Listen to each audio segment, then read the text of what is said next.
بسم اللہ الرحمن الرحیم۔ السلام علیکم ورحمۃ اللہ وبرکاتہ۔ آپ لوگ کیسے ہیں؟ امید کرتا ہوں آپ لوگ خیریت سے ہوں گے۔ دوستوں، انفال اللہ اور رسول کے لیے، اسی لیے کہ تیرے پروردگار نے تجھ کو حق کے لیے تیرے گھر میں سے نکالا، اور حالات یہ ہو گئی کہ مسلمانوں کا ایک فریق اس نکلنے پر بوجھ محسوس کر رہا تھا، اور یہ اس سے حق کے بارے میں، حق کے ظاہر ہو جانے کے بعد جھگڑا کر رہا تھا، گویا وہ آنکھیں دیکھے موت کے منہ میں ہکائے جا رہے ہیں۔ اور یہ واقعہ اس وقت پیش آیا جبکہ اللہ تجھ کو وعدے دے رہا تھا۔ دونوں فریق، قافلہ اور مکہ کے مشرکوں کی فوج سے ایک فریق تمہارے قبضے میں دے دے گا، اور تم صبح کرتی کہ تم کو وہ گروہ ملے جس کے مقابلے میں کانٹ بھی نہ لگے، اور اللہ کا وعدہ تھا کہ وہ اپنے وعدوں کے کلموں سے حق کو ثابت کر دکھائے اور کافروں کی جڑ کاٹ دے، اور اس طرح حق کو اور باطل کو باطل۔ اگرچہ مجرموں یہ بات پسند نہ آئے، اب مسلمانوں کے آگے بڑھے اور بدر کے قریب پہنچے، مدینہ کی طرف والے رخ پر خیمے گاڑ کر ٹھہر گئے، اور مکہ کے مشرکوں کے آگے بڑھے۔ بدر پہنچ کر مدینے سے دور مکہ کی طرف والے رخ پر اترے، اور لڑائی کے مورچے کا نقشہ اس طرح بنا کہ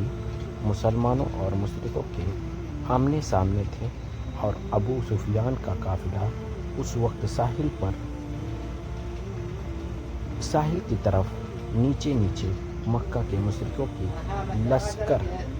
پیٹھ پر سے گزر رہا تھا۔ جب وہ چاہے تو مکہ کے مشرکوں کی نصرت و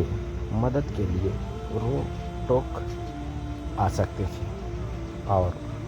کمک کا کام دے سکتے تھے، اور پھر یہ عجیب صورتحال تھی کہ مسلمانوں کا مورچہ اتنا زیادہ ریتیلا تھا، انسانی اور چوپائیوں دونوں قدم ریت میں گھسے جا رہے تھے، اور چلنا مگر مشرکوں کا مورچہ ہموار اور پکے فرش کی طرح تھا، گرج دشمن کی تعداد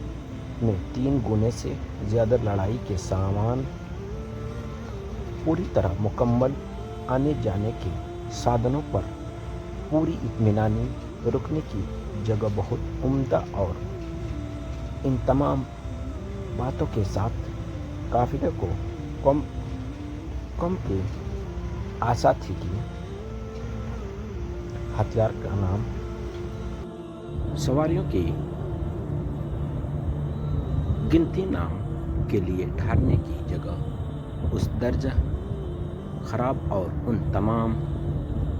حالات کے ساتھ قوم کی قطعی طور پر کسی امید نہیں تھی، اور حد کی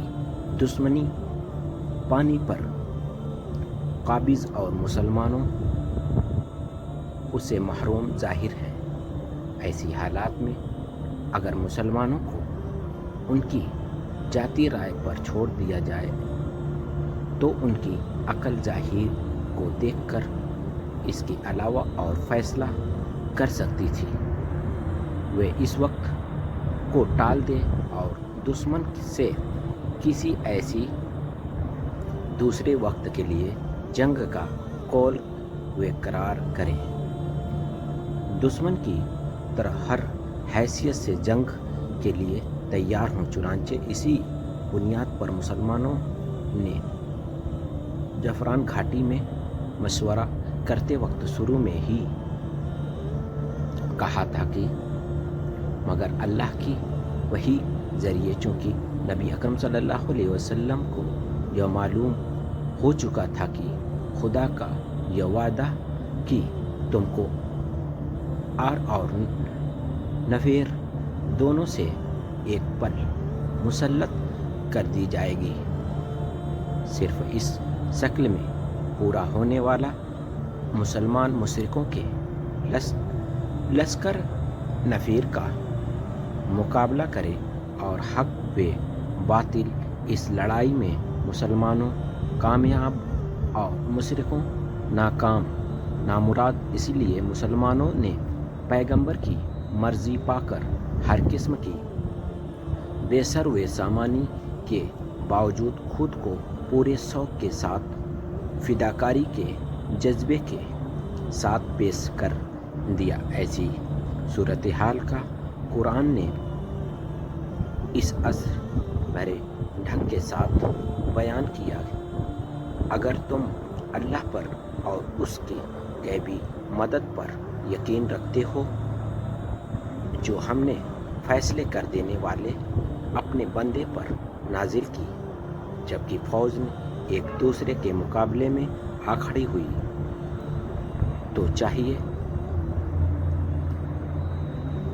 تقسیم پر یعنی مال غنیمت طے ہوئی۔ یوم بدر کا دن تھا۔ تم ادھر قریب کے ناکے پہ تھے، ادھر دشمن دور کے ناکے پر، اور قافلہ تم سے نیچے حصے میں تھا، یعنی سمندر کے کنارے گزر رہا تھا۔ اور اگر تم آپس میں لڑائی کی بات ٹھہراتے ہو تو ضرور لڑائی کے وقت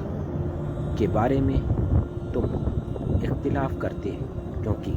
تم چاہتے ہو کہ کسی حالت میں لڑائی نہ ہو، اور دشمن چاہتا ہے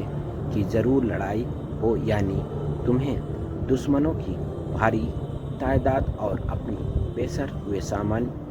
سامانی کے آدیشہ تھا کہ اور قافلے پر قبضہ آسان نظر آ رہا تھا، اور دشمن اپنی بھاری تعداد میں اور ساز و سامان کے بال پر گھمنڈ کیے ہوئے تھا۔ اللہ نے دونوں فوجوں کو بھڑا دیا تاکہ جو بات ہونے والی تھی اسے کر دکھائے، اسی لیے کہ جسے ہلاک ہونا ہے حجت پوری ہونے پر ہلاک ہو، اور جو زندہ رہنے والا ہے حجت کے بعد زندہ رہے، اور بے شک اللہ سب کی سنتا ہے، سب کچھ جانتا ہے، اور اللہ تمہاری مدد کر چکا ہے بدر کی لڑائی میں، اور تم کمزور حالات میں تھے، بس اللہ سے ڈرتے رہو تاکہ تم شکر گزار ہو۔ یا جب ہوا کہ تم مسلمانوں سے کہہ رہے تھے کہ کیا تم کو کافی نہیں ہے کہ تمہارا پروردگار تمہاری مدد کو آسان اترنے والے 3000 فرشتے بھیجے؟ ہاں، بلا شبہ اگر تم صبر کرو اور تقوی کا راستہ اختیار کرو، اور پھر ایسا ہو کہ دشمن اسی وقت تم پر چڑھ آئے، تمہارا پروردگار بھی 5000 نشان رکھنے والے فرشتوں سے تمہاری مدد کرے۔ اللہ نے یہ صرف اسی لیے کیا تمہارے لیے خوشخبری ہو، اس کی وجہ سے تمہارے لیے مطمئن ہو جائے، اور مدد و نصرت جو کچھ بھی ہے اللہ ہی کی طرف سے ہے، اس کی طاقت پر سب پر غالب ہے، اور وہ اپنے تمام کاموں اور حکمتوں والے،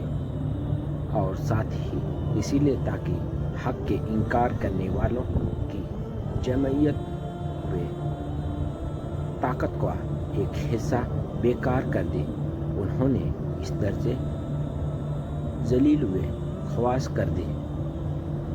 نامراد ہو کر الٹے پاؤں پھر جائے۔ السلام علیکم ورحمۃ اللہ وبرکاتہ.